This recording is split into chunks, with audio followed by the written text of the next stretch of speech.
So, welcome again to this second public session of the meeting of the European Alliance of Academies. I'm really happy that we arrived to this end, to this conclusion, after a very productive 2 days meeting.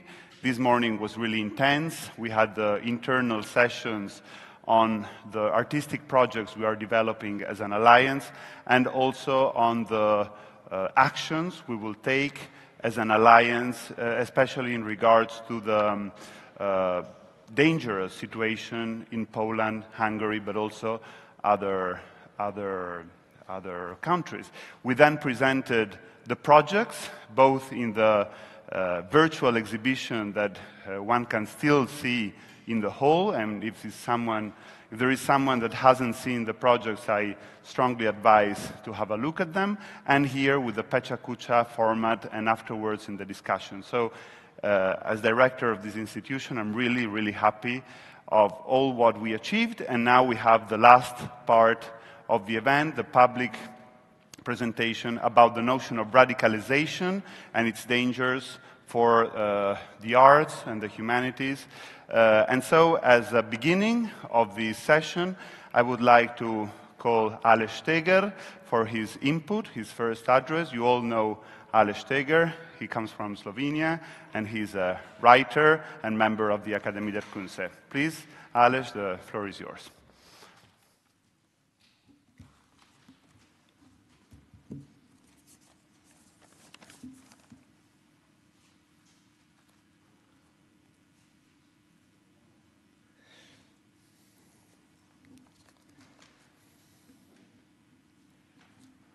Buenas noches a todos. Good evening. I'll try to give a first input to what should be discussed later on. Probably it will go in very different directions.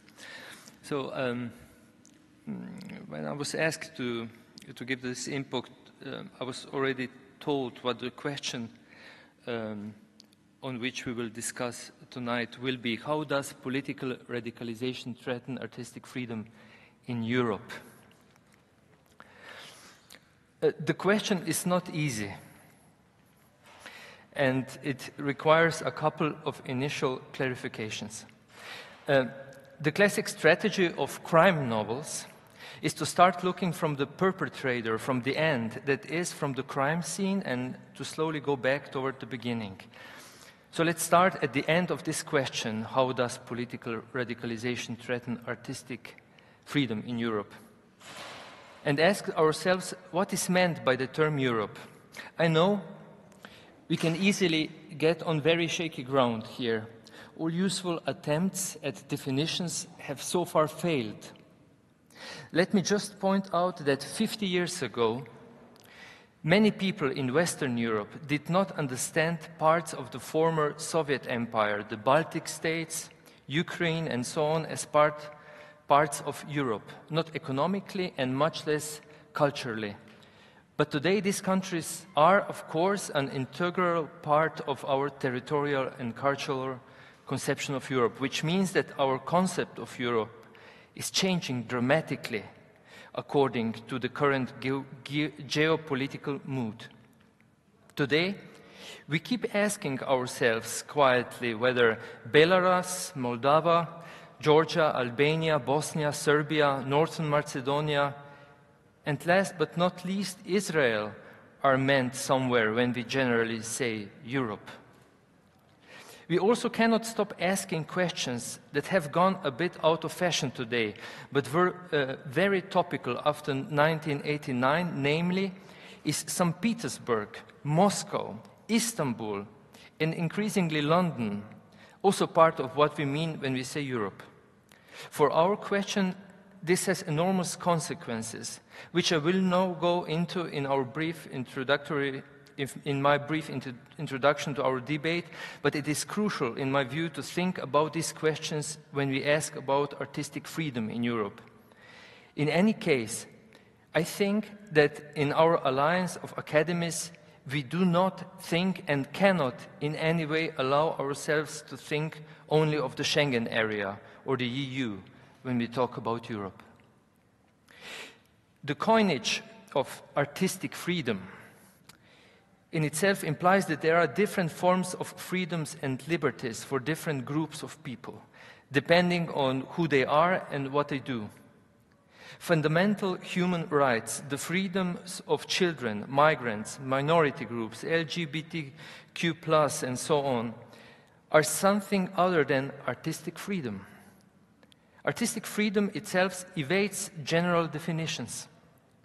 Most applicable is perhaps its definition in the Convention on the Protection and Promotion of the Diversity of Cultural Expressions of UNESCO from 2005. There, artistic freedom is understood as, I quote, the freedom to imagine, create, and distribute diverse cultural expressions free of governmental censorship, political interference, or the pressure of non-state actors.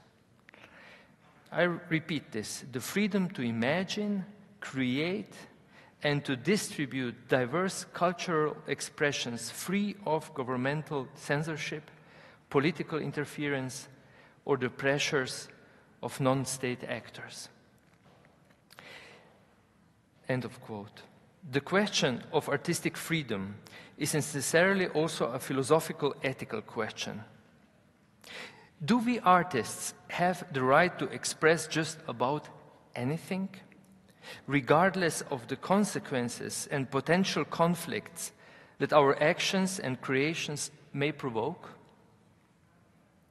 Can Europe and its societies allow themselves a laboratory of freedoms in which actions, articulations, and interrogations into the most difficult matter can take place, all of which in other contexts are considered potentially questionable, even inappropriate, sometimes morally objectionable or offensive to parts of society?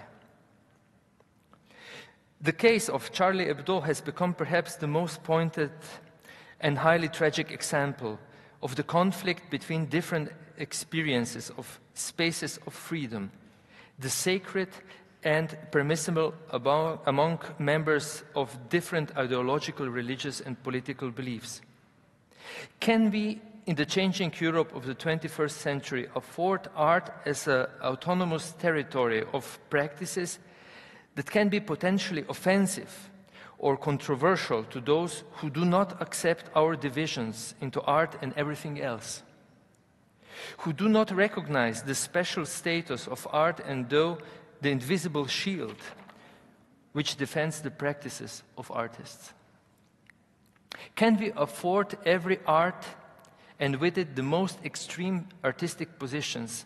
Can we afford even potentially harmful art and bad art that sometimes, let's face it, misuses the label of artistic creation as a cover for practices whose primary goal is not artistic creation, but probably propaganda and strengthening certain ideologies?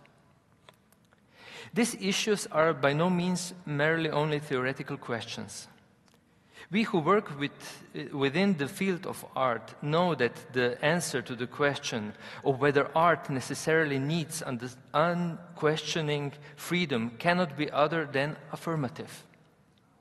Even if we demand the irrevocable autonomy of art, we all know very well that in reality the walls of our freedoms are most often very narrow and low set and strongly culturally conditioned.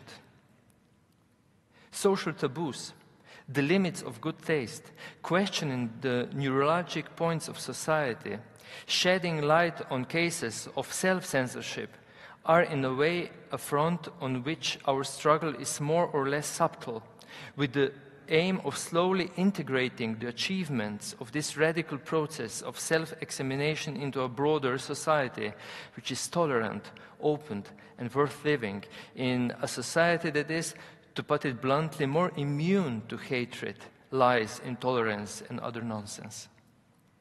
We who work within the field of art know that any systematic restriction of our already often endangered and violently restricted freedoms would open a Pandora's box in which each society and each government could set boundaries in its own way. though establishing a free path to systemic censorship and political persecution of artists.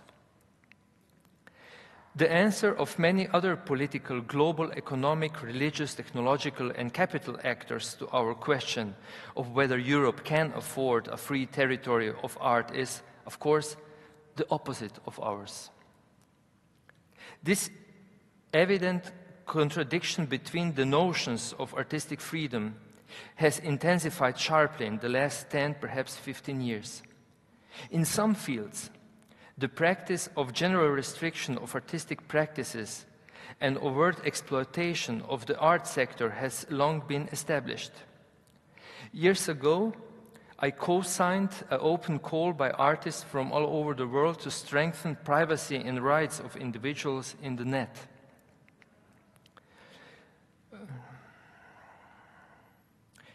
Just as we have achieved nothing with our call to restrict technology giants in exploiting our use of the internet, so the call for freedom of art online seems a distant utopian idea, for which it is without a doubt necessary to fight. It starts with economic subordination and a set of rules of what is allowed and what is not, with the often very problematic categories of political correctness and self-restraint in the online environment when it comes to art. While Facebook is censoring the posting of art photographs of Greek statues because they show an excessive degree of nudity, the darknet, a parallel world where just about anything is allowed, is flourishing. Our governments of Western democracies technologically enable and even co-finance the schizophrenia of our everyday online reality. When we see the threat to artistic freedom in Europe, we usually first think of the reality of rich Western societies and a couple of examples of mostly Eastern European countries where democratically elected quasi-dictators systematically curve democratic principles and adapt them to strengthen their own power and the power of ruling elites. It is a very dangerous phenomenon, where there is a well-founded fear that the phenomenon will become a normality, a kind of principle of the quasi-democratic rule of the future. In this certainly justified criticism, we forget too quickly the interweaving of the global world, the schizophrenia of the policies of countries that do not want to follow the model of Russia, Poland, or Hungary. In short, we forget all too often the pragmatic ignorance, brutal selfishness, and blindness of developed Western democracies when their interests are at stake.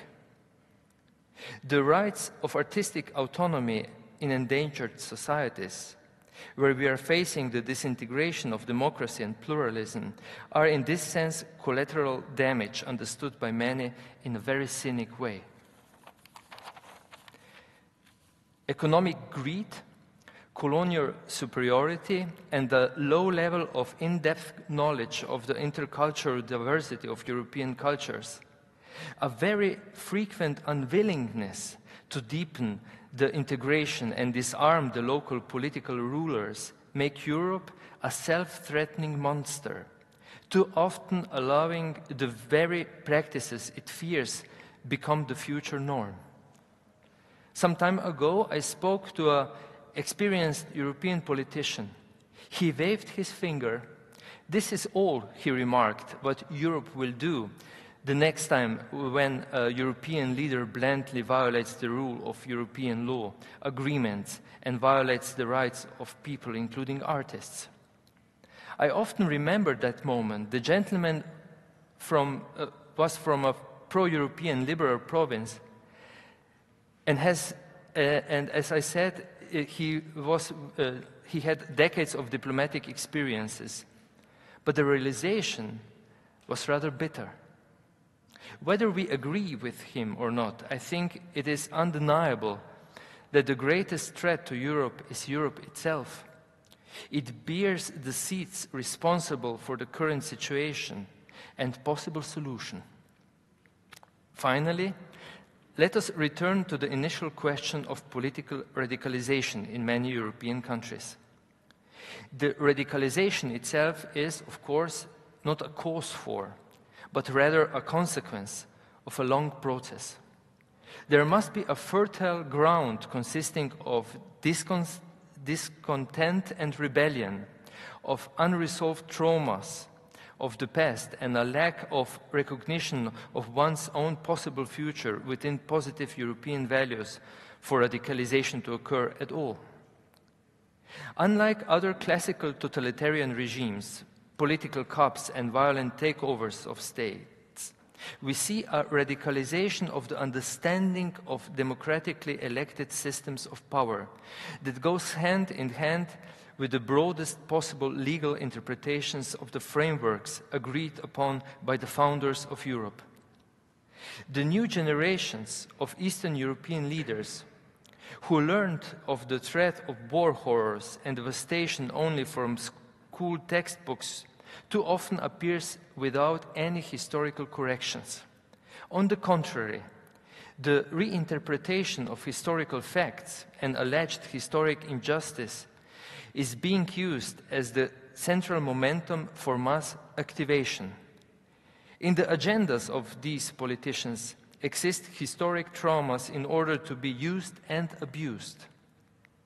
These are populist structures that have learned the lesson from democracy that with a powerful legal apparatus and a democratically elected parliamentary majority, it is possible to democratically change everything, including the principles of democracy and the principles of freedom. These are perfidious, amoral practices that have official coverage in laws and measures. For any curtailment of rights of deprivation or of certain social groups, there is a corresponding decree, ordinance, law, as well as a legal possibility of appeal, which is normally doomed to failure. The coexistence of opponent views and the systematic support of often diametrically opposed ideological and artistic views, which was present there as a rule in the vast majority of European countries in the 1990s until the economic crisis of 2007 or 2008, has been subject to strong internal pressures and political divisions, an increasing lack of tolerance and understanding from the opposite sides. The brutality of the simple law, you are an enemy if you are not on our side. The middle path, the path of free choice, is less and less possible.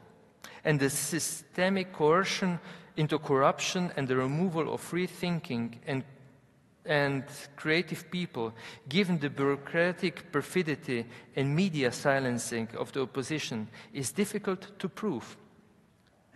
Various forms of intimidation, redistribution of state funds only to own supporters, limiting the possibility of public speech, marginalization of opponents in public space, occasional witch hunts, and abolition of free associations under various pretexts, false speech, and constant creation of state of exception, emergency measures, radical propaganda. We have all seen that, but now that it is repeatedly before our eyes, we remain powerless again.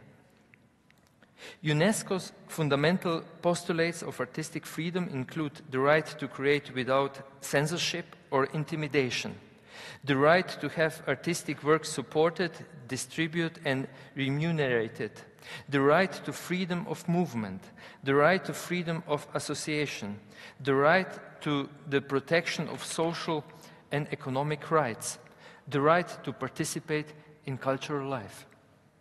All this is becoming more and more just smoke in the eyes of those who still believe in fairy tales.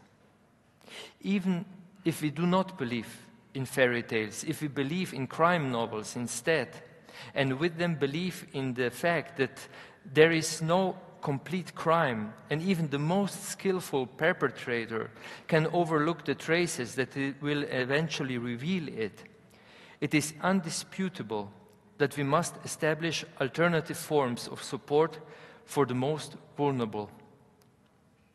When a country fails, and every country can fail, I from Slovenia know this as well as you from Germany or from Spain or from other countries. We need a Europe that works.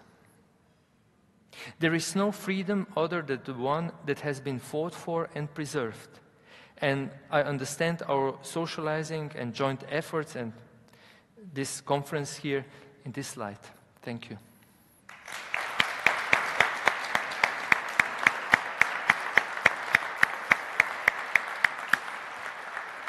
So thank you very much, Aleš. Please take your seat in your corresponding seat. You find it. And I also invite the other participants in this round table about radicalization.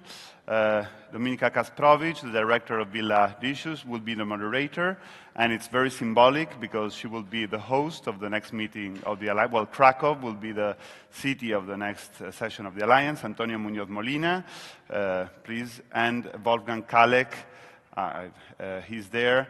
They all will be presented by the moderator. Thank you.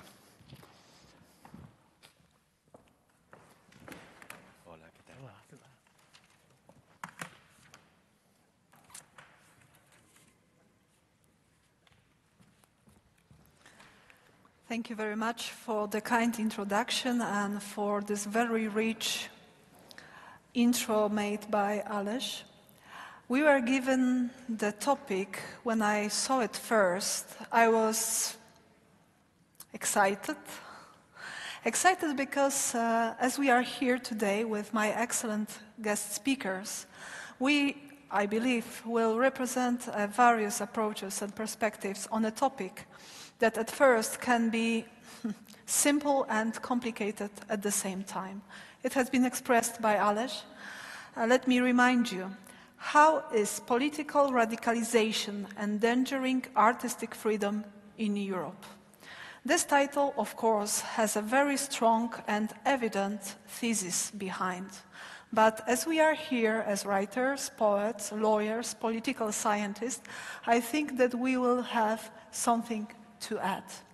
Let's start with a short round of comments, two of you, to the introductory words made by Aleš. We can start with Michael, please. Michal? With me? Yes. Okay. And then we go with Mr. Molina.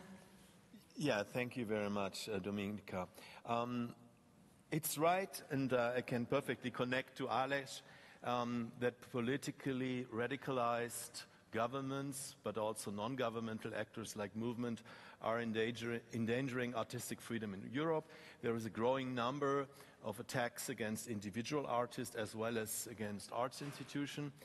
But I would step back a little bit, because it's not only political radicalization, it's a very global and complex political, economic and social crisis. And the expression of this crisis is the growing inequality worldwide. It's a growing violence against women and children all over the world. It's the pandemic, and it's the climate change. So we have to bear this in mind. And also, as Aleš pointed out, it's not only the artists that are endangered, that are attacked, even in Europe. There is a growing tendency of authoritarianism, not only in the countries of the usual suspects, but also in the center of Europe. And there is a talk about shrinking spaces for civil society actors. That includes attacks in Germany against political organization. It's tax authorities who are trying to shrink the space.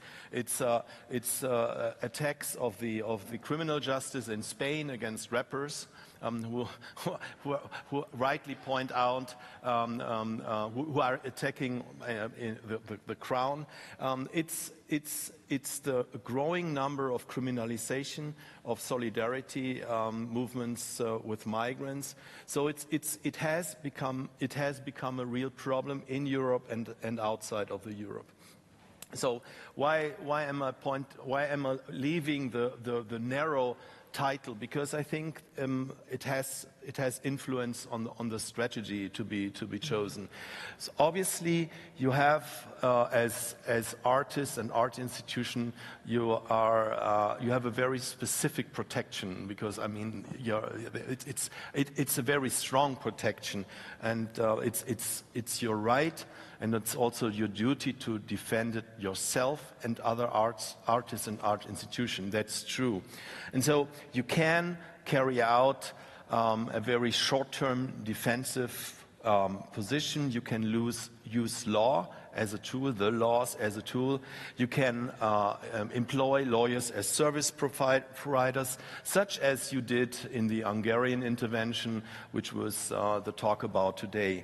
But I would argue that one could also look a little bit beyond that. And so one thing is definitely if law and international law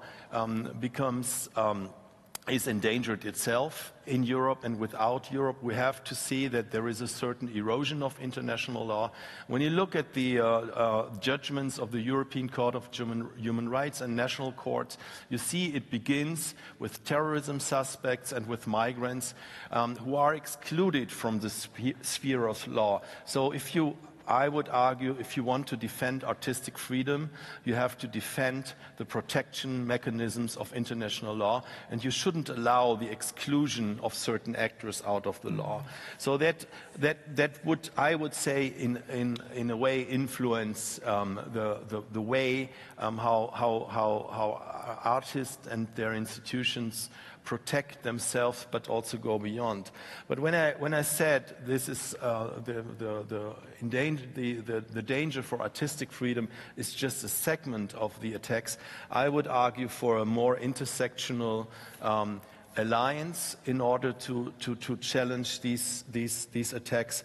And that also means, and the same goes for the community I belong to, the human rights community, that means also that we have to be aware that many people regard us as elitist, as, very privileged actors, and to some extent it's true. And so I think we have to connect with other actors who, as Aleš also rightly pointed out, to the most vulnerable, and connect with them and try to see where we can find common space, acknowledging the specific attacks against artists, acknowledging the language and discourse of arts, but at the same time also embedding ourselves in a much more political vision.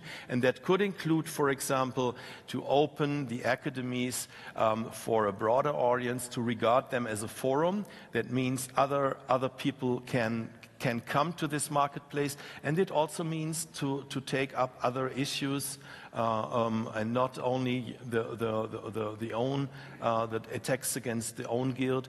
And I had the pleasure, and we can go much deeper into it. I had the pleasure to work with the Academy of Fine Arts.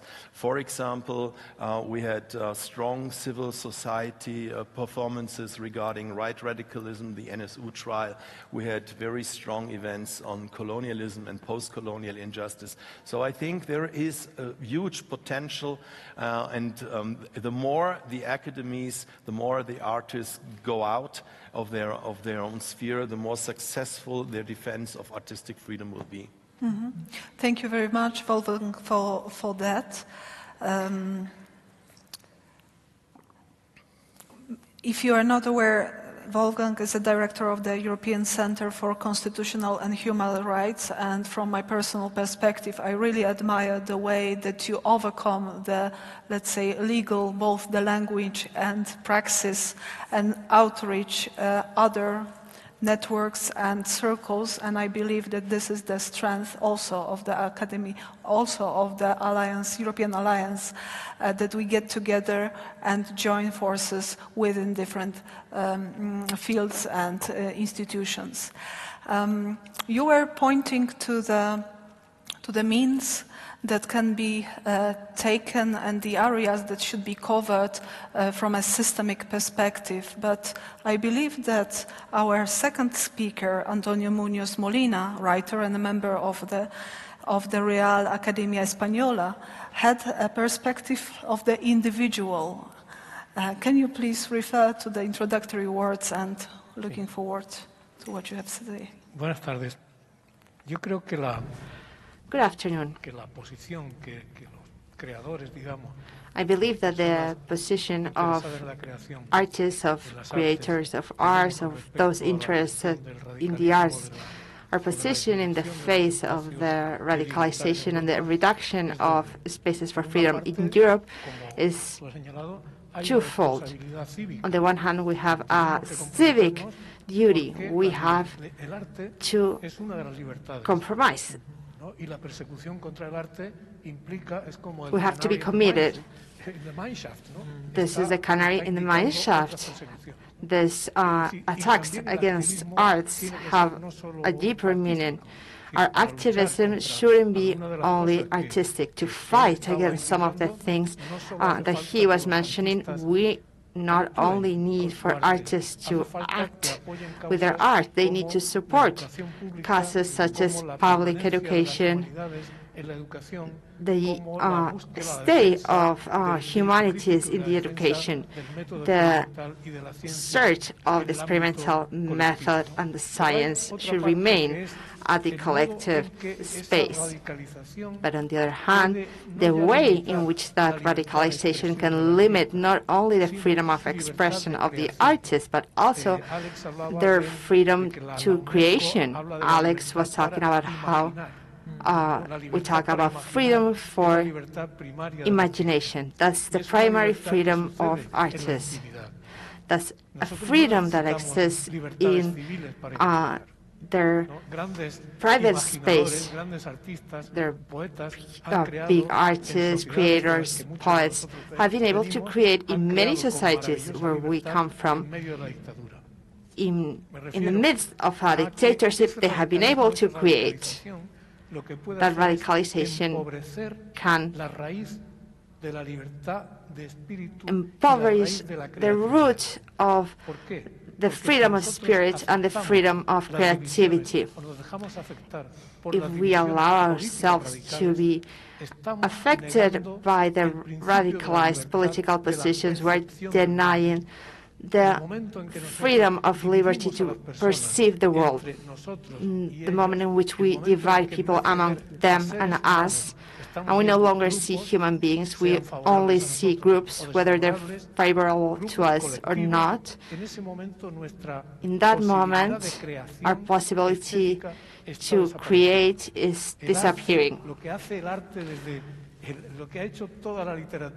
What literature has done, what arts have done, is to highlight the non-individual, the non-abstract, that cannot be limited to different categories. In the moment in which dogmatism or radicalization appear and we impoverish the position of the other, it's impossible to create with true freedom. A writer does not create characters, but rather stereotypes and caricatures. And also the perception of art is damaged by this radicalization, because the reader won't be able to value this piece of art, whether it's a painting, a song, a novel. They won't be able to value it by itself. They will judge it politically. They will lose this artistic perception that I think is one of the pillars of human freedom. We see this every day. This polarization makes people decide not to read certain books, not to read certain newspapers, or not to become close to certain artists because they are the other, the enemy. So I insist, as we should defend our freedoms, we need to defend our freedom of spirit. We shouldn't be allowed to be simplified or radicalized, not when perceiving and judging the art of others. I believe literature and arts are one of the biggest antithesis against radicalism. It prevents this conception of what's free, human, and open. Aleš, do you want to comment on the two remarks that has been done?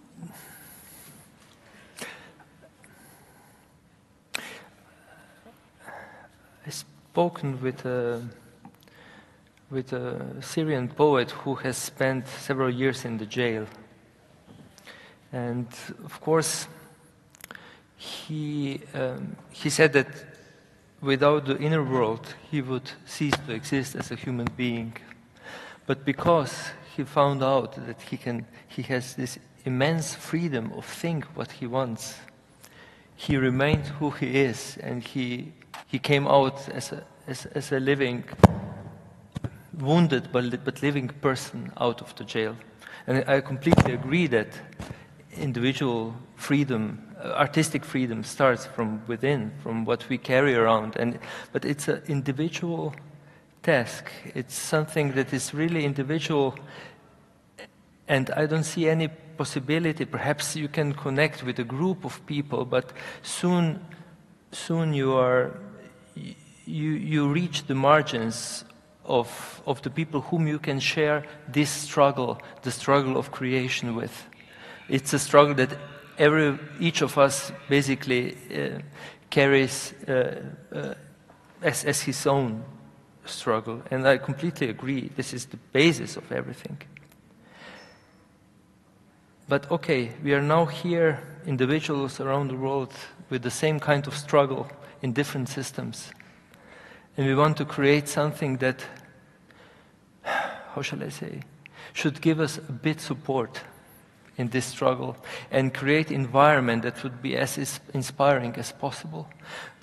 The problem, as I see it, especially now in our societies, which are becoming more and more polarized, is that we see around ourselves, even best friends, giving up on this internal struggle. And they start believing in a different narrative. It's them and me, and us, and so we are free, but at the same time we are this Syrian in the jail. That's perhaps why we sit here, to speak about possibilities. What can be done to make it harder for those who have the power to divide, to pursue these divisions? Because we know it's so easy to manipulate nowadays. It's so easy to create basically realities that divide. I see it much outside of what I am, how to keep basically spaces of possibilities opened. And I would love that the discussion would reach out also into this direction. How can we create this kind of spaces? Of course. The environment. Oh. Do you hear me? Oh, no. The environment that will be a fertile ground for creativity and bravery has to consist of various layers. And I really appreciated the remark that was made in the morning session that was pointing to the importance of the systematic solutions for the cultural institutions, academies and academies of arts, as a space, a safe space where this type of creativity could actually flourish. So I was really glad to have also Wolfgang here on board to focus our attention also on this aspect. So we've, at this point, we're having the two perspectives, the systemic perspective and the inner perspective. Both demands creative solutions, both demands bravery, and I suppose Alliance of Academies was established exactly to figure it out, to do such a thing, to propose such a solutions. When we were discussing the possible list of topics, because this topic is so wide, we were also thinking of and discussing the very basic question: if endangering artist freedom is a goal of populist radical right or any other radical political forces, it means that it still has potential, that it's still a threat to the system. In a sense, it's a positive thing. Do you think so? Would you agree? I think so. I think so. One of the most striking things was the way in which dictators in the eastern countries, those dictatorial systems, made such an effort on censorship of writers and filmmakers. And I have to say something. Those who are here coming from countries not precisely central in Europe, some of us have had a very specific experience. Alex was speaking of the margins of Europe. We, Spaniards, have been out of the margins of Europe until recently. So like the Polish or Slovenians, Portuguese, we have an awareness, a clear awareness of the difference among what we have, between what we have and we may lose. Some of us also have lived through dictatorships, and we know what it is not to have freedom of speech. And that is a double commitment for us, a civil commitment, because many of these questions we're speaking of cannot be solved through panels or symposiums. They are solved in schools, in the public schooling system, creating a society where people is well fed, fed enough, with a decent housing in order to enjoy static creation, because many times some of the problems of intolerance, of populism that we are suffering have its origin in the fact that those fundamental injustices on education, about education, health systems, and that kind of injustices make so that many people cannot neither enjoy the arts nor creating them, and also turns many people as objects of manipulation. The fact, for instance, that when writers claim for the rights, they are considered as elitists. We cannot lose trace of the relationship between injustice, democratic soundness, and artistic creation, but also the perception of the works of art in a general sense. Mm-hmm. I wanted to ask Wolfgang about his perspective on the potential of arts and free artistic spirit to overcome and overtake the authoritarian either regimes or attempts. In your everyday work, you handle very heavy cases. How do you see the artist and artistic expression in this framework of fighting for justice? Yeah, I think justice is a task for us all and shouldn't be left to lawyers. That's very clear. Mm-hmm. And so that requires a certain understanding how law and how justice functions. And we had a wonderful example this morning when we had Ferenc from Hungary, and he was asked, if further legal tools might help the Hungarians in the defense of their arts institution. And he said no. I mean, he was involved in our prior communications to the European Parliament, to the UN Special Rapporteur, so he was perfectly fine with that. But he said, at the end, it's our political struggle which will help us solve this problem. And that I would also say, at the end, justice cannot be achieved by lawyers, by the justice system. We shouldn't rely on them. Justice is something which goes beyond. Justice and human rights are a utopia, but on the other hand, they're a concrete utopia. And so it allows us to use certain tools in the here and now. But these tools are very narrow, because the justice system allows only narrow-minded, formulated in a specific language. And here I would say arts come into play. I mean, if these efforts are complemented, if these efforts go together, we can go to court, but at the same time make the case outside of the court. In the court, we have to go through a very narrow door. Outside, we can point to the systematic causes of a problem, and we can also lay out the historical causes, which is often absolutely ignored in a court case, even not allowed. And so here is where artists come in with their imagination, with their possibility to use all kinds of forms. And that is obviously a lot in conflict with the lawyer's mindset. But on the other hand, it can be quite successful, and can go together. And as I pointed out, we have very good examples. But the good examples require also that we acknowledge the specific discourse, the specific language of law, as well as the specific discourse and the language of arts. And that is not always the case when it comes, for example, to documentary films who are bad but claim to save a good cause, or lawyers who just step into kind of on this kind of films or theaters. I think it has to be developed, but there are very good attempts right now. May I ask a question to Alex? Because I have two questions actually to you. Because you said we have to challenge this, division of the society, this divide into us and the others.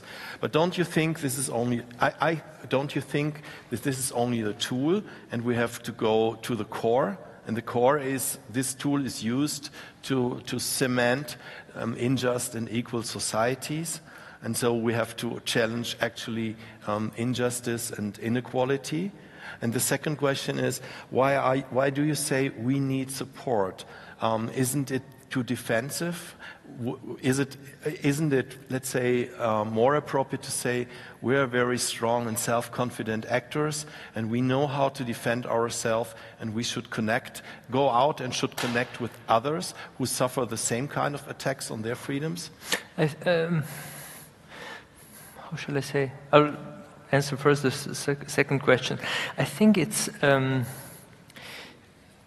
as smaller society get, if they turn on a road of radicalization, it's very hard to get them back, because there is no way. Very soon, all doors are closed, and there are and there is a self-censoring or censoring principle at work, a process work, which slowly but firmly twists your mind, your mindset. You think in a specific way.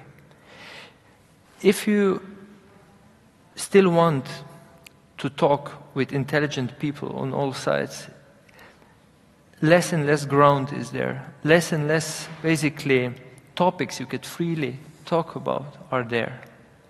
So you desperately need, basically, institutions, platforms, communication space of imagination that is outside of your societies. And we are happy to live in many different Europes, and that Europe, the European idea at least, gives us this possibility. Germany is a big country. It's federal country, it has different realities, it's different. Also Spain. When it comes to smaller countries, these mechanisms work, I think, much stronger. And it's very hard to remain in between. When I said opposing, that's the first first question, when I said opposing this binary thinking, because it's not how art and how life works. It's not them and us. It's not. It's a big probability. It's a big plurality, basically, of possibilities that we are all the time in. What in times of radicalization happens is just that there is no way how to play with it. And to keep these zones of possibilities, of multiple perspectives possible in a society, and also to nourish this society through being there, for this you need more and more friends, I think.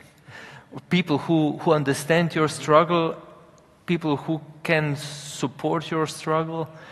I mean, I'm not in a state of any need in my country. Don't understand me wrong, but I see an increasing tendency in many different cultures there in our part of the world, which go in a very negative way. And I see the only possible solution to this in alliances, if you like, of actors who see this threat, analyze it, and help each other. So solidarity on European level is, I think, a crucial point. If we don't have this solidarity, we are lost. Because we already, I think, or this will go too far, Europe has not integrated enough in my idea. And Europe, one of the most probable development in Europe will be, how shall I say, a liaison, a very much loose way of being together. But I think this is not firm ground for people like us and for people who would like not only to create in peace but be in peace. I mean, be in justice. Yes, providing this space for creativity and freedom of speech and artistic expression is of crucial importance. I agree with you. Something sociologists call a spiral of silence. It's actually happening not only in the countries that are now experiences this authoritarian turn, but actually it happens also via a virtual means of an online bubbles and many other tools. Let me get back to another topic, or to the topic that was touched upon, but I would really love to hear your opinions on that. We are claiming the need to secure a space for artistic freedom. In the times of radicalization, in the times of social polarization, Polish case, the two tribes that don't even see the need to dialogue, to talk anymore. Don't you think that it's quite risky to exercise the artistic freedom as it is a double-edged weapon?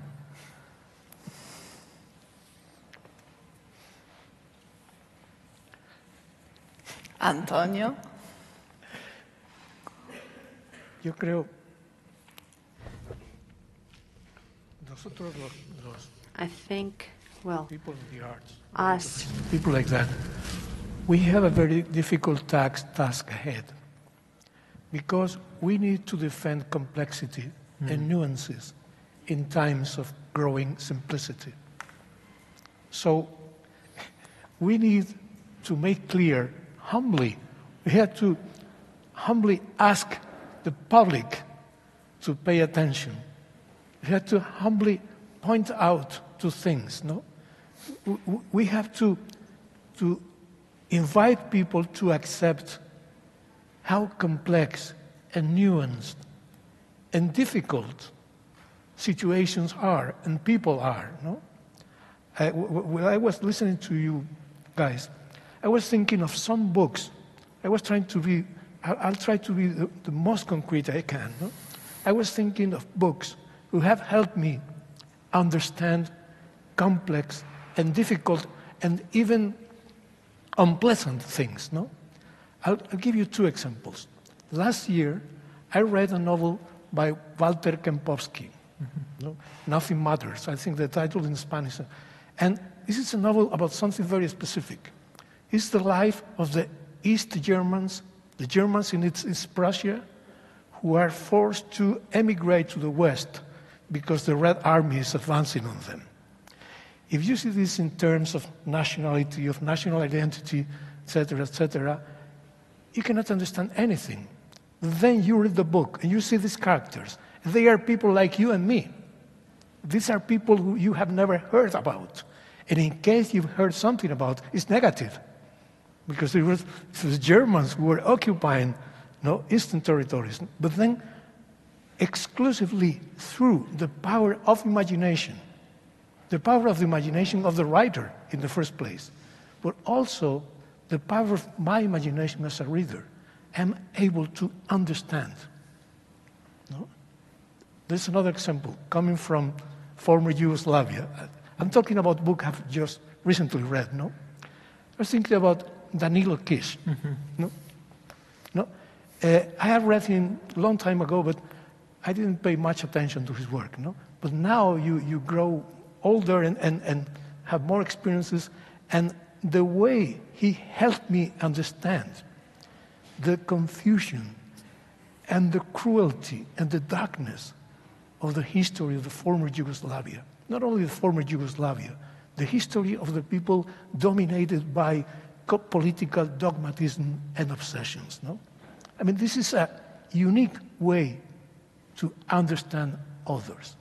I know this is a very limited weapon, and even saying weapon sounds disgusting, no?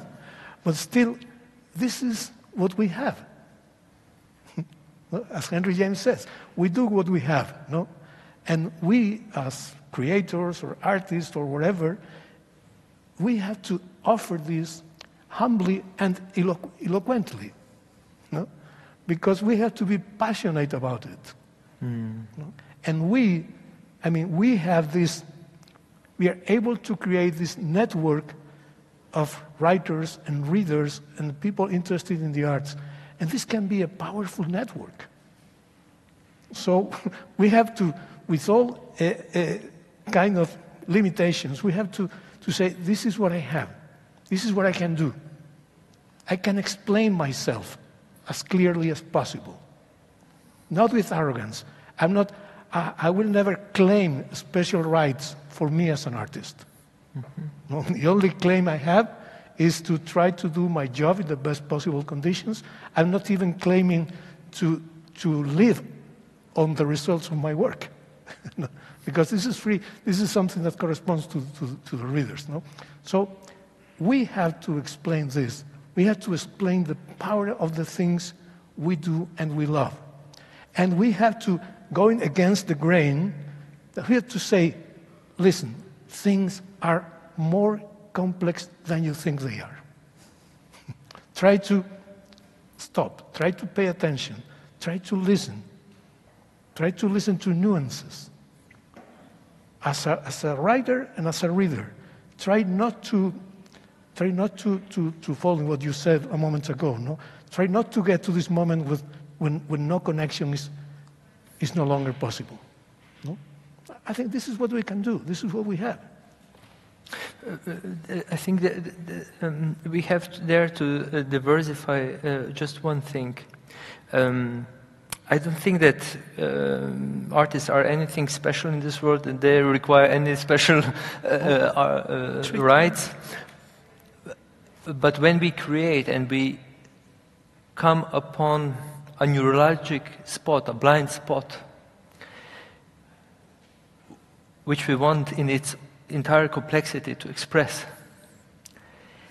and we know this is against, it's going against the booth. It's going against basically how society was built and constructed around us. It will go, it will produce outrage perhaps.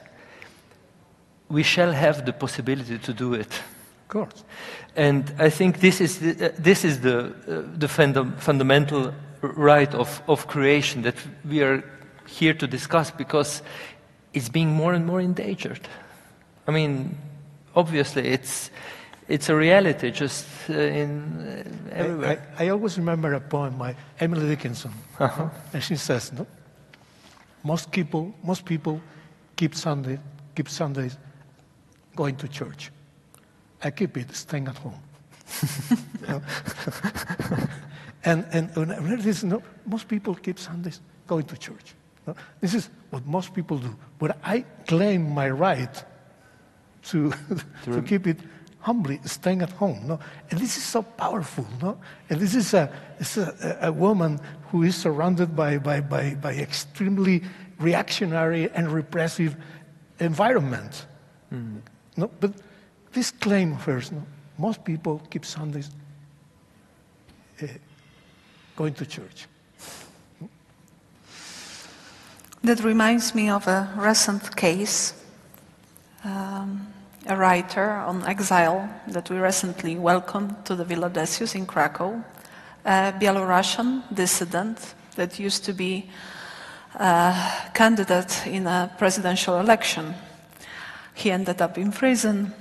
He's one of the best-known Belarusian writers.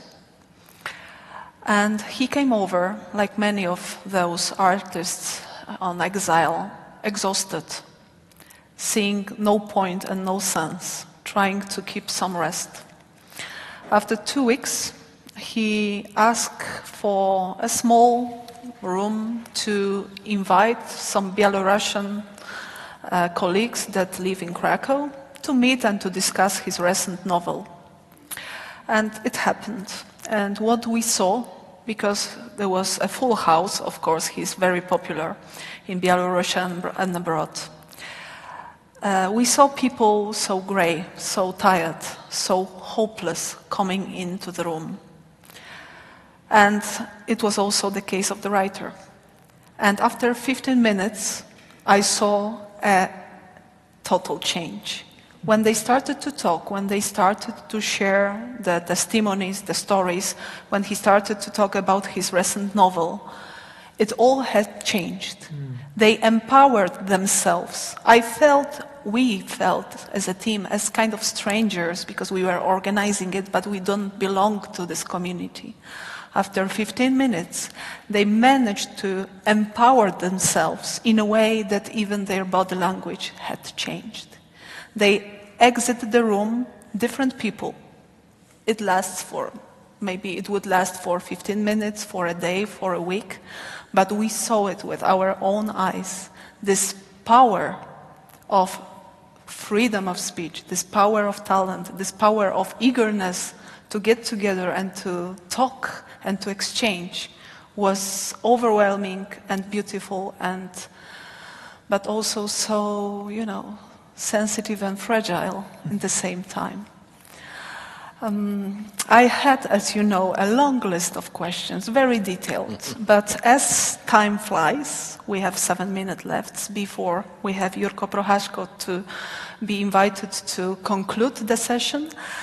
I would like to get back to the actual topic of the session: how is political radicalization endangering artist freedom in Europe? We discussed a few other threats and dangers to the artistic freedom, but let's continue on that and maybe let's conclude a bit more.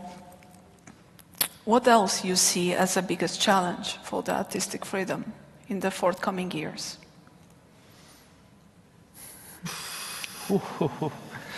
7 minutes. Fortune telling. Maybe Aleš is a bit better prepared to Antonio for this question.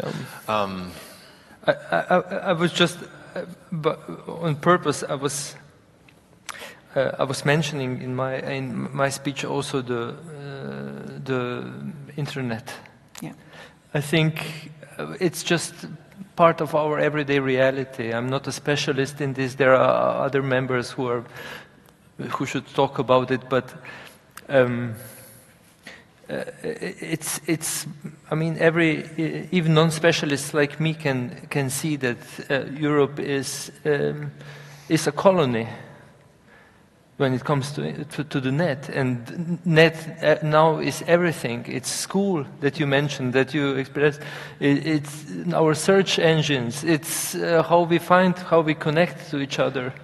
If we won't, as Europe, get any kind of technological sovereignty on this level, I think soon there won't be many things and liberties that we will be able to discuss at all.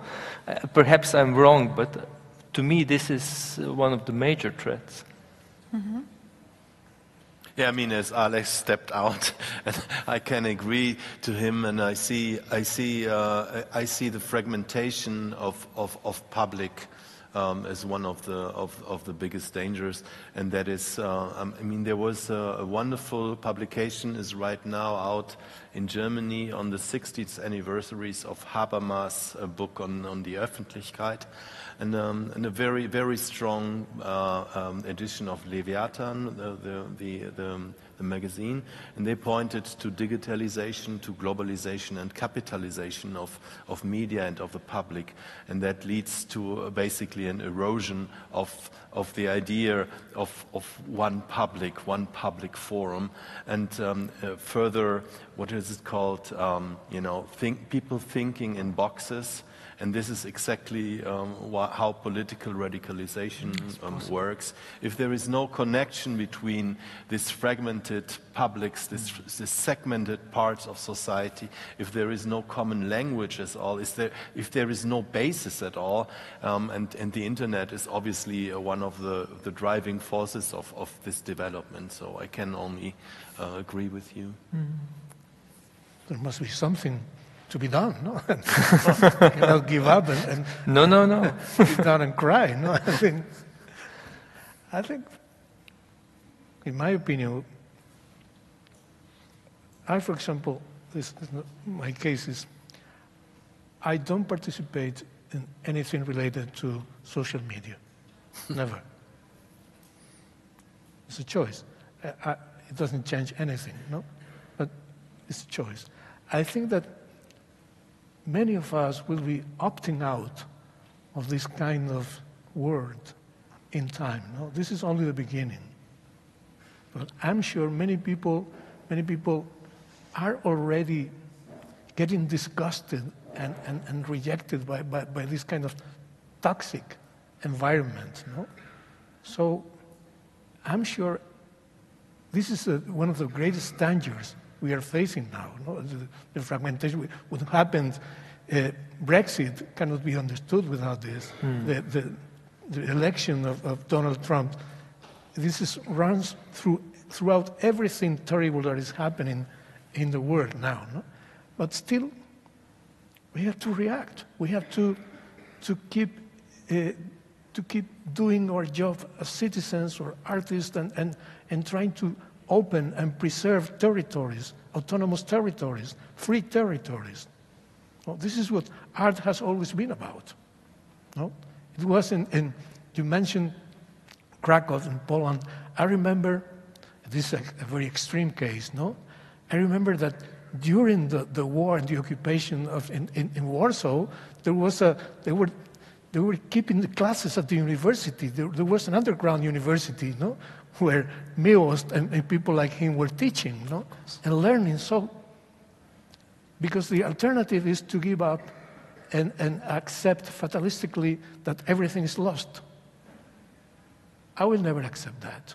Maybe I'm wrong, maybe everything is lost, but I personally cannot accept that. Because I have a job to do, and this is something very concrete. I had to write a weekly column. I had to write a novel. I love writing novels, so I keep going. This is what I can do. I can do nothing else. No?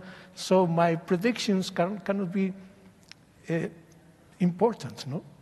Because in any case, I know I'll try to keep doing what I do. Our time is up. Thank you very much for your great interventions and I hope that we gave an overview from different perspectives on what already has been discussed. But to conclude, we would like to invite our fifth guest to the stage, Jurko. Please join us, Jurko Prochasko. Shall we go? And the stand is yours. Shall we go down? We shall stay. Ja, thank you very much for the Muchas invitation. gracias. Ich bin sehr, sehr froh, hier zu Ihnen sprechen zu dürfen. Ich bin angefragt worden, eine Art Zusammenfassung. I'm gonna address you. I've been asked to do a kind of summary to end this session. It's something, of course, impossible. It's not gonna work. Instead of a summary, I came here with the idea of going on with this discussion and to offer new ideas to this future debate. But I'm happy, and I see that I have a task now. I have already listened to some aspects that I share, but it's not going to be a final debate. This is not the worst inconvenience, of course, but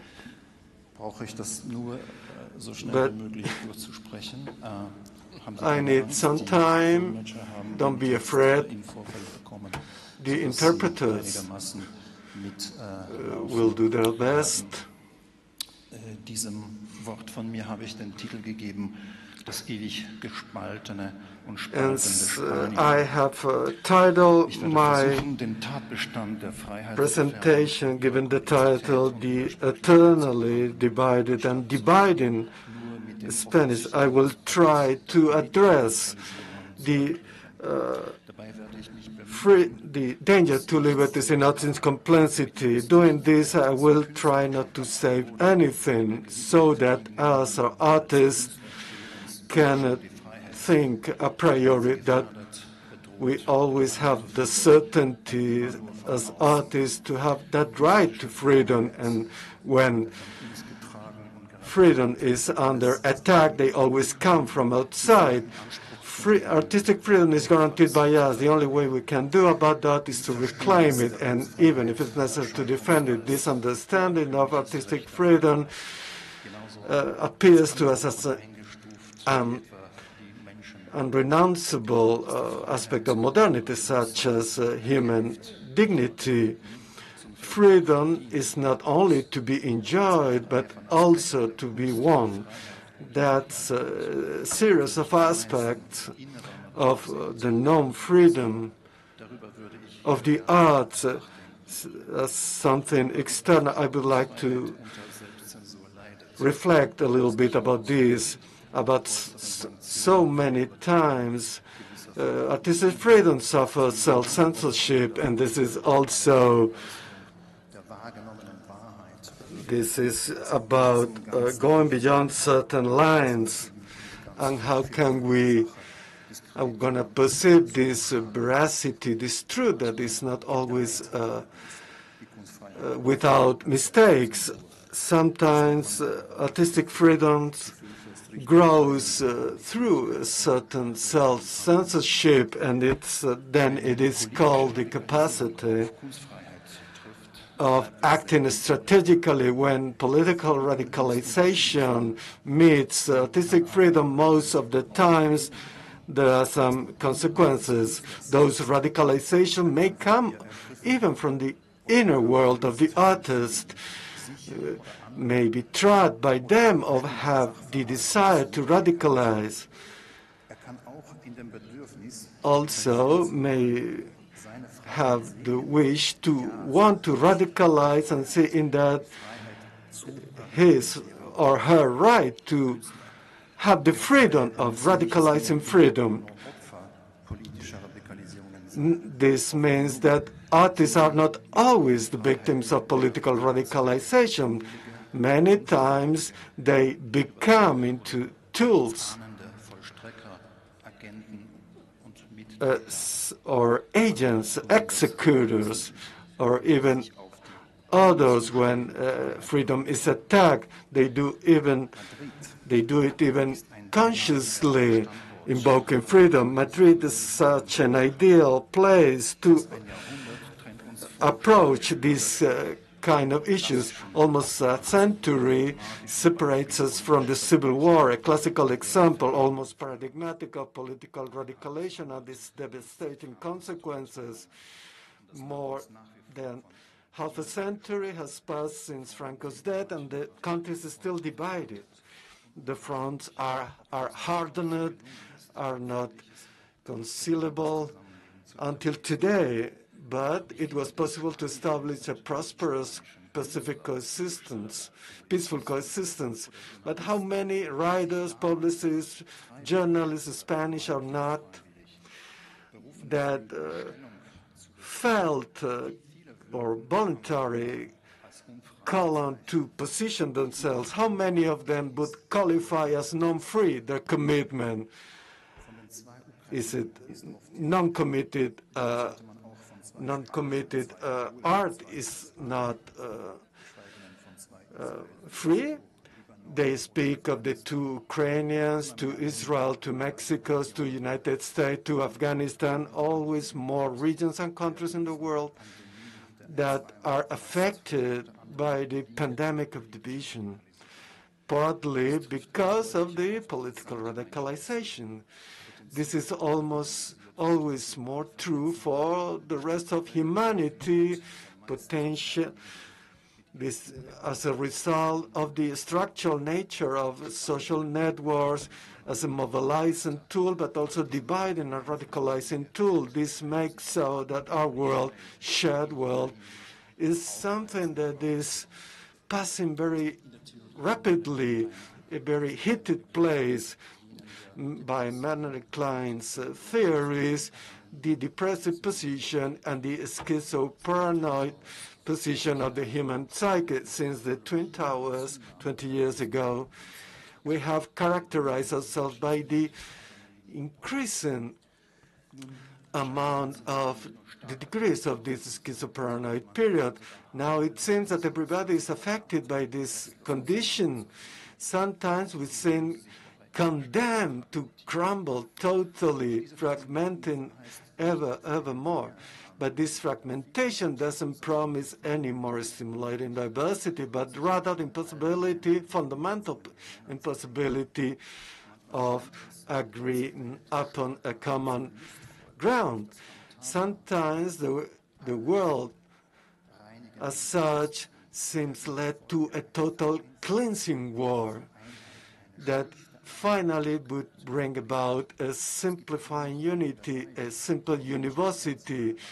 There are still very little areas exempt from this division. This is manifest everywhere, both in harmless dimensions like identity politics or political correctness, to the opposition of the defenders of vaccination. And almost everywhere in the world, the Taliban and the friends of a more open society in Afghanistan, the fundamentalists, Islamist fundamentalists, and the open-minded people or the egocentrics. Also in form of enthusiasts of Europe and Eurosceptics, those who admire Greta Thunberg and the enemies of Greta Thunberg.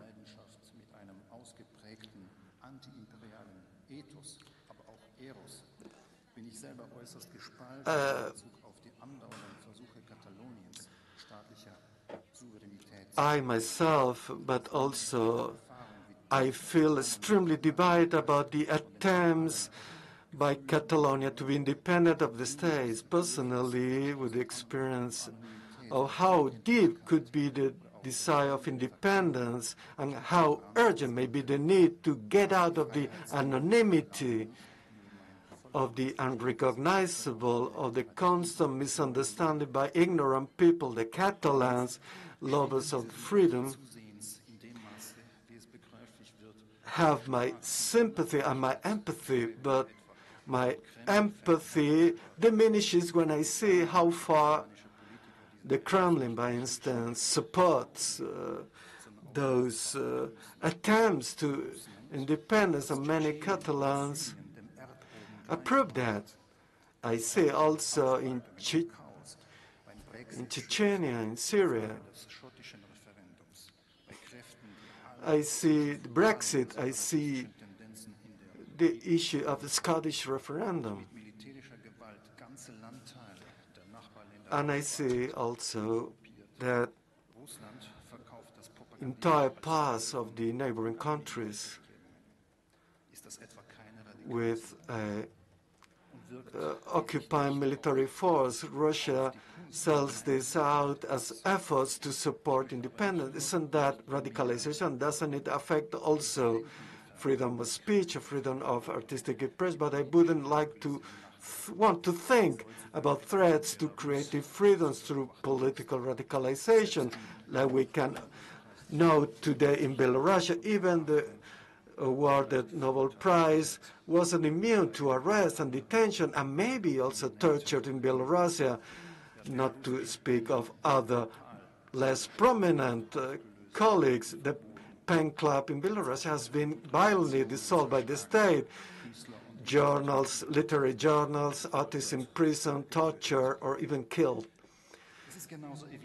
This is so obvious, is everyday reality in Putin's Russia, where despotism is about keeping power at any price, but these the stakes are different according to the place, because everybody prefers to live in exile.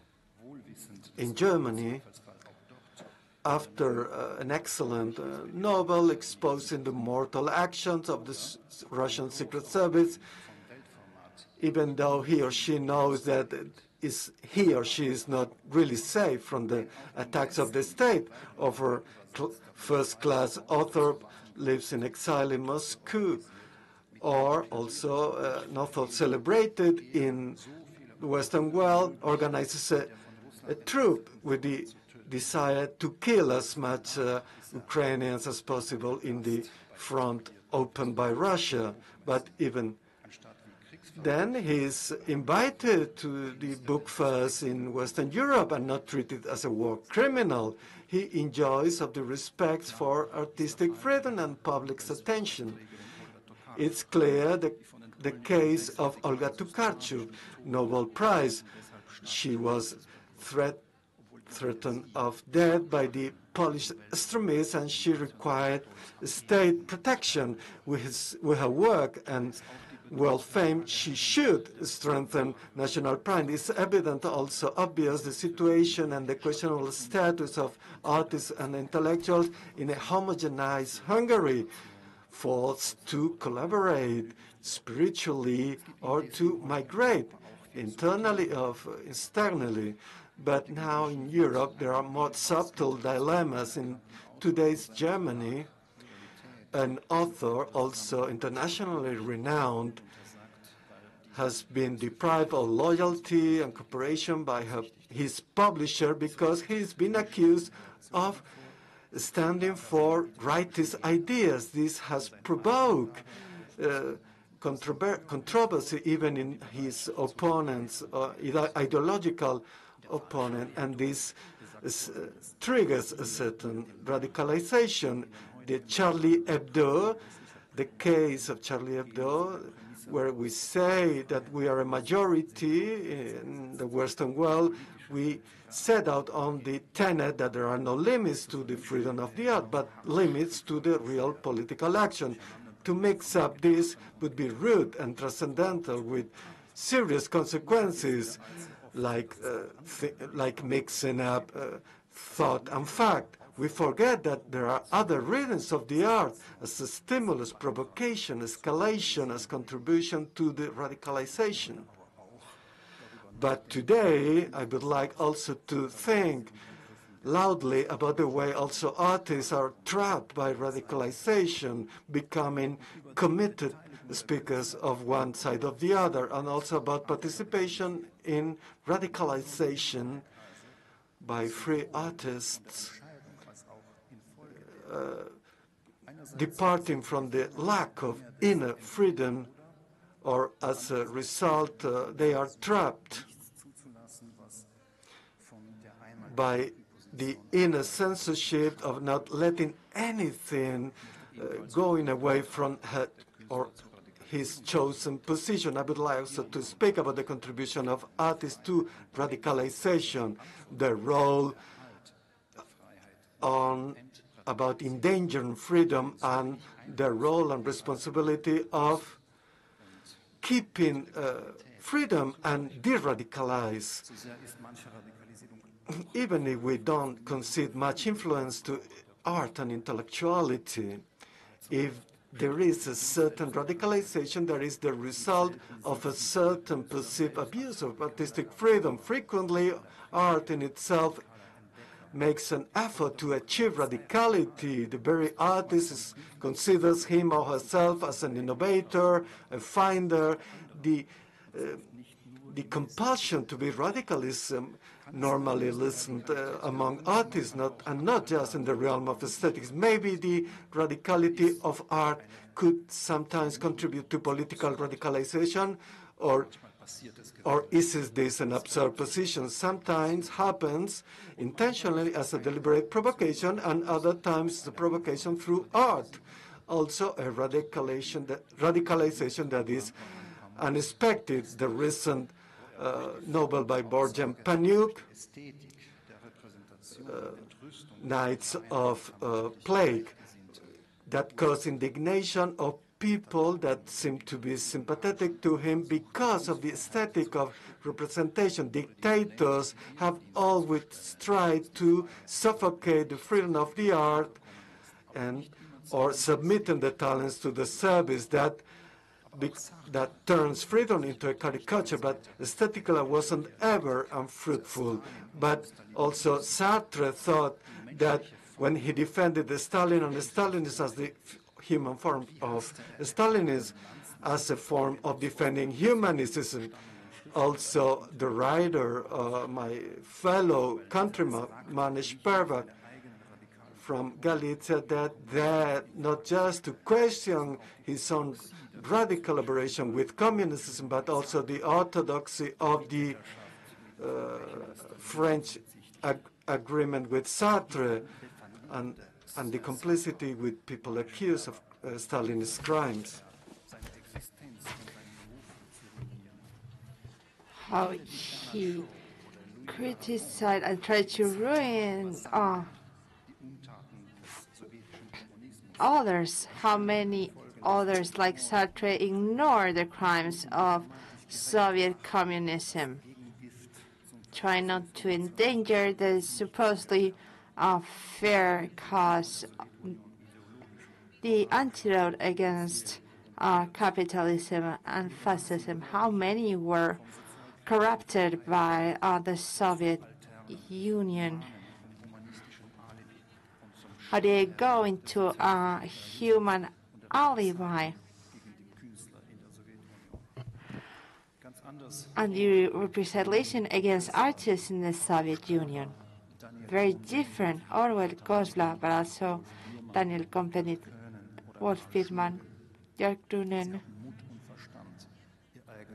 had the courage and the intelligence to review their own creativity and radical work. Hemingway, Picasso, among others, were fully convinced that given their genius, they couldn't only serve to a perceived truth, but they had to do it. They weren't free in their decision-making. Of course, they were not. Several Soviet artists did the same, but for very different reasons.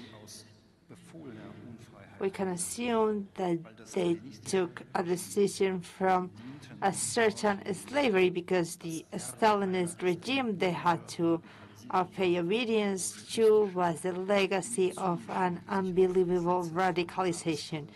The Bolshevik, who systematically and strategically radicalized the Soviet society using cynical measures based on the laws of Marx.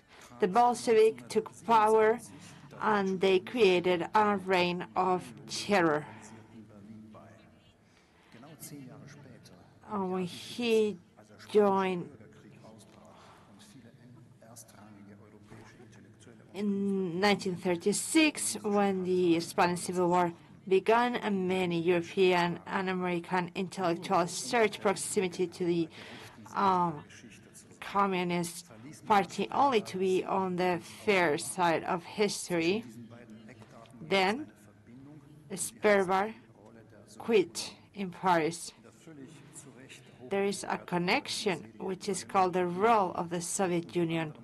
And the German TV show Babylon Berlin, who is widely acknowledged and fairly so, shows how the young Soviet Union tried to achieve social division with all the means possible by funding not only those on the right but those on the left. Of course, you can discard this as fiction, but something tells me that this thread, this is the least fictional aspect of the show. Sperman, in the last few years, has surrendered to the temptation to be on the side of those who are fair. How can something bad come from the first communist country in the world? And those who knew wanted to read in this the lesser evil. Is not the case in the case of Sperber and Camus, among others. Through the Spanish Civil War, he lived through it, and that kept him against it. Is there any freedom left in a radicalized situation? Is there a possibility of freedom of choice? For me or for you? On the other hand, is completely out of the question that from one side of this hugely radicalized position is right, and the struggle for a fair cause. Cannot this also be radicalized? And doesn't this actually happen quite often? The radicalization, the escalation.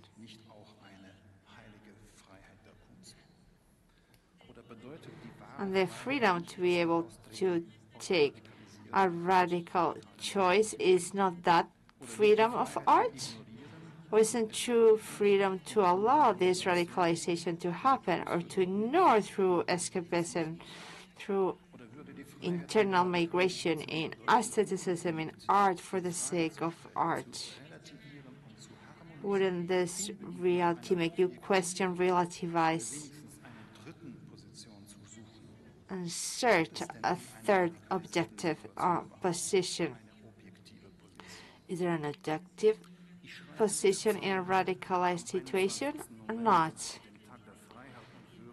I wrote these lines on November 21st, the Day of Freedom and Dignity here in Ukraine. 8 years ago, here began the peaceful protest known as Euromaidan, or the Revolution for Dignity, that later became radicalized more and more as an answer to the state violence. In Belarus, this prevailed. The consequences are well known. Also, what is known as migration crisis in the border with Poland, which was in truth a type of hybrid war between Russia and Belarus against the EU and the Western world in general. What is this migration crisis? Is it a try to de-escalate, or is this a testimony to naivete?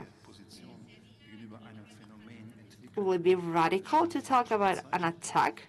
Is it possible to develop a true position against a phenomenon that has been wrongly coined? The revolution of dignity in Ukraine experimented a violent radicalization.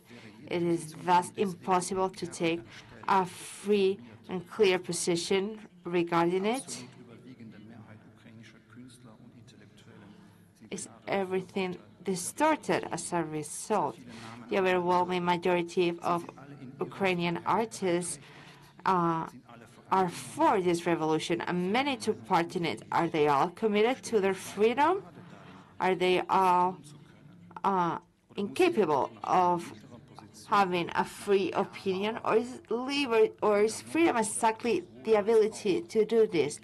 So we also try to seek a middle position for the sake of achieving objectivity. What can be more radical than a war?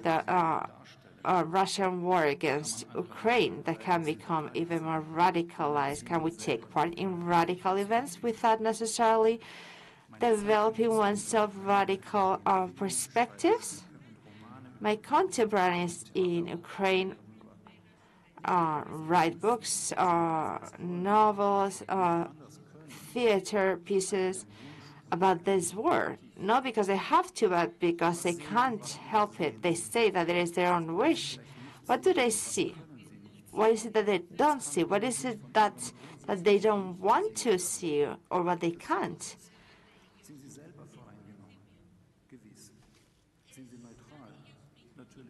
Are they themselves under the influence? Yes. Are they neutral? No. Do they no longer have freedom? Well, maybe some freedom. Does it mean that all of them are blind? It's quite possible. Does this mean that they've lost their internal freedom? Not likely. Probably because they're very different. Something is obvious. It's not us, the ones who created this war, and we didn't want it. Not a single Ukrainian person wanted this war, especially not artists. Of course, they will prefer to write about something else. And to find here a middle ground position, we cannot apply relativity to freedom. One can also apply relatively, conscious or subconsciously. Then one is closer to freedom if you look at it from a different perspective. The more relativity to the relativity of values is just one small step. We live in an era of post-truth, and the most sophisticated techniques that are intended to create the impression there are a multitude of synonymous truths, which in the end means there is no truth at all.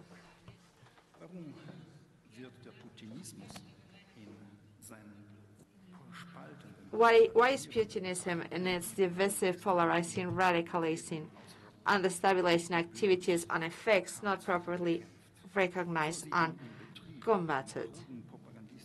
Why don't you see the crude propagandistic and disinforming Russian state broadcaster, Russia Today, in direct danger to freedom of expression? I believe that in large part it is due to the unwillingness in the West to part with the cherished and comfortable patterns of thoughts and feelings that state that the Soviet Union was a symbol of socialist justice and anti-fascist international solidarity. And everyone who is in conflict with Russia is either bad reactionaries or genuine fascists. Isn't this idea also very radical and therefore radicalizing? Precisely because of its simplification that screams to heaven. But can those who have fallen for it still be held free? The lack of freedom of the artists through their own prejudices, their own ignorance, and self-centeredness is another aspect of the subject that concerns me today. By the way, the fact that at the moment when I write these lines, a huge, highly armed Russian army is encircling my country on three sides, ready to attack it perhaps at the end of January, beginning of February, radicalizes us even more, and we will be very happy to be free from this radicalization and this reality.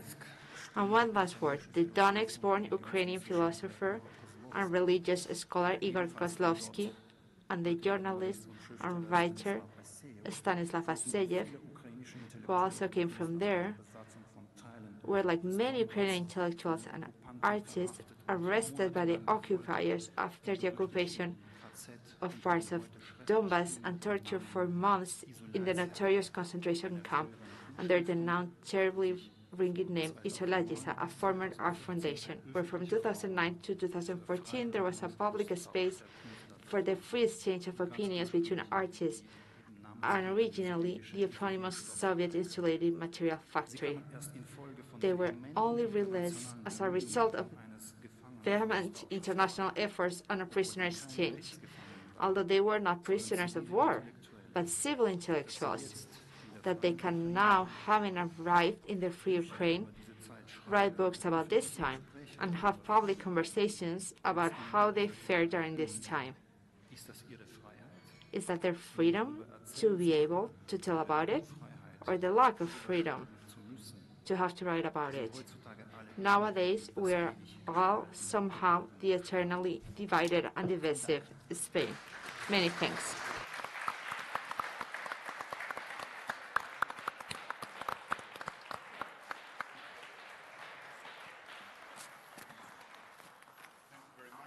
Thank you very much, Jurko, and thanks to you all, this wonderful round table, and also this very personal and brave perspective and comparison between Spain and the Spanish War and the actuality in Ukraine. Ahora vamos a pasar al español. Now we're going to pass to Spanish, to the final session that will be by the Ambassador of Germany and the Ministry of the Madrid Regional Government for Culture, Sport. Those have made possible this event, co-organized and ideated by the Circle of Fine Arts and the Akademie, the Künste. Without more, the word is to the Ambassador of Germany, Wolfgang Dold.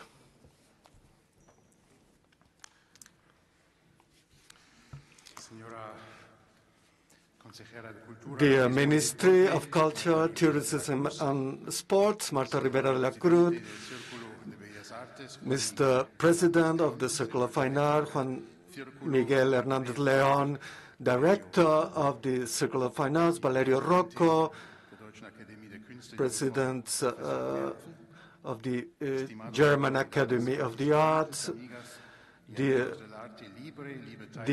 friends of the freedom of the arts.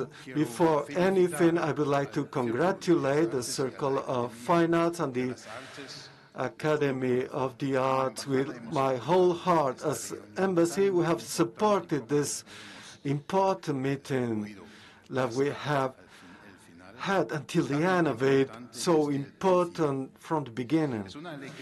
It's such a joy to see this these days. This has been strengthened after have been founded in Berlin during the presidency of Germany of the European Council. We are living through a period in which borders in Europe are not so much between the countries, but inside the countries. Among those who see democracy as a common good that has to be defended and free culture as one of its foundations, and those who despise both things, the current times, this alliance of European academies is a symbol of central importance that sets a trend. As an ambassador of Germany, I feel optimistic. I'm personally happy to see that the manifesto of this alliance describes the European Union as a cultural good that has to be protected. To me, the European Union, more in general, Europe, is identical to the idea of freedom. And freedom is a dynamical and dialectical process. Europe is a continent of freedom that expresses itself through the differences and its unity, through the harmony in diversity. But the European history owes its existence to the extraordinary capacity of indignation against the threats to freedom. It has a dramatic, inherent, intrinsic determination to crush all obstacles to freedom and make arise new spaces for reflection, new forms of life, completely different. But freedom as a fundamental idea for Europe doesn't represent an idyllic state. Freedom by its own nature is linked to the capacity of dispute and contradiction. Still today, it's true that a great liberal like Ralph Dahrendorf never tired of reminding his fellow country people. The debate keeps democracy alive. Those who don't want to discuss are bad for democracy. To express this with a contemporary image, democracy, although it's healthy, needs constant breathing. The freedom of the art provides to democracy the oxygen it needs to survive. Along these lines, I'm happy that the institutions that participate here assume other tasks beyond the particular task of cultivating the cause of the arts. I would like to quote Professor McApfel that said, today the most important is that we engage, we commit to cultural political issues, and that we try to enlighten people with the arts. As German ambassador, I accept with very happily this commitment to defend European values through culture by the Alliance of Academies. Hopefully, the last days here in Madrid have been full of valuable meetings for all of you, that you have debated, and most of all, that you keep actively defending the values that we debate here. Thanks a lot. Thank you very much.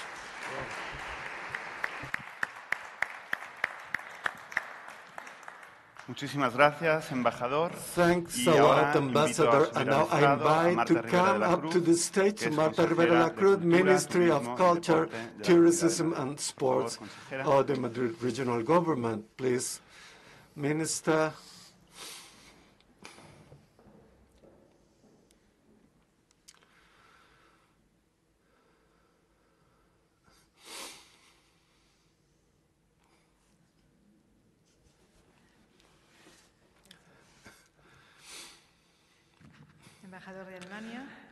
German Ambassador, President of the Circle of Fine Arts, Director of the Circle of Fine Arts, Director of the Akademie, from the Künste. I'm happy to participate with you in this closing ceremony of the Alliance of European Academies hosted by Madrid. Thanks to all participants for being present here in this closing session. These have been days of analysis, study, reflection, and interpellation. In these times where everything goes so fast, it's especially necessary to find spaces for calm thinking, but also passionate one. In this strange time, we cannot give up to passion or calmness, and this is useful to think about doubts and interrogation. The other is essential to understand that nowadays we cannot be soft. A generation that saw the the wall breakdown, have taken many things as understood. We thought that nobody could be a threat to freedom, but we cannot relax, and we must be alert to any form of regression. The longest period of peace and prosperity that Europe has known cannot be an excuse to forget the threats of populism and nationalism that are the most worrying nightmare for our country. Against both, nothing is more powerful than culture. Our common heritage, overflowing, should keep us from all deliriums that are a step back. Our old Europe, on which walls is written the history of our nation, keeps an invaluable treasure: the Pantheon, the Guernica, the Colosseum, the Vittorio Samothrace, the Pergamon, the works of Rembrandt, the gold of Klimt, the verses of Dante, remembering that the love moves the sun and the stars, or the silhouette of Don Quixote facing non-real giants, but real were his sense of justice and his bravery. I want to think that some of the threats on us are just windmills and not invincible, but we will be able to use a dagger and face them. Our heritage is very wealthy, and we have the duty of legate it to our new generations. On our shoulders is the responsibility of preserve it and claim it against those who doubt it. That's what you have done these days, to claim our common heritage, legacy, and our obligation of defending it and engage battle against those who put it into question. Thanks a lot. Muchísimas gracias. Thanks a lot, gracias, Minister. Thank you, and so Ambassador. we come to the end of these very intense days. It's been really a pleasure to be the host, that the Círculo de Bellas Artes could have hosted this marvelous encounter that we organized together with the Akademie der Künste. I would like to thank our president, Juan Miguel Hernández León, who is always supporting this kind of international activities and understands the importance for an institution as ours, as Casa Europa, as the House of Europe in Madrid, to be in contact with the other European institutions. I would like to thank Janine Merapfel, who, as we have said many times during these days, was the engine at the beginning of this alliance. Her enthusiasm and her personal commitment made possible this alliance, this network, and so we are extremely grateful to her. I would like to thank also to the team of Círculo de Bellas Artes, all their dedication during the past month in cooperation with the team of the Akademie der Künste. It was really something new for us, working so closely with another institution, to the point that at certain times we had the impression that we were one only body, one only institution. And in this sense, I think this is the kind of examples we have to follow. This is true cooperation, the fact that we were able to join here in Madrid, we were able to organize this, and if this was possible, was mostly thanks to many people, but I would like to mention one person, which is Christiane Lötsch, who is an incredible worker. She and her very small team are I don't know if the brain, but the muscles of the alliance, and so we are extremely grateful to her. Thanks to the 65 European alliances and cultural centers who attended this conference, some of them, half of them here in Madrid, half of them through the streaming. I think the level of the discussions was extremely high, also in the internal part, and so I think we are succeeding as an alliance, and therefore I'm extremely grateful to all of you. And I have nothing else to say. The only thing is, see you next April in Kraków. Thank you to you all.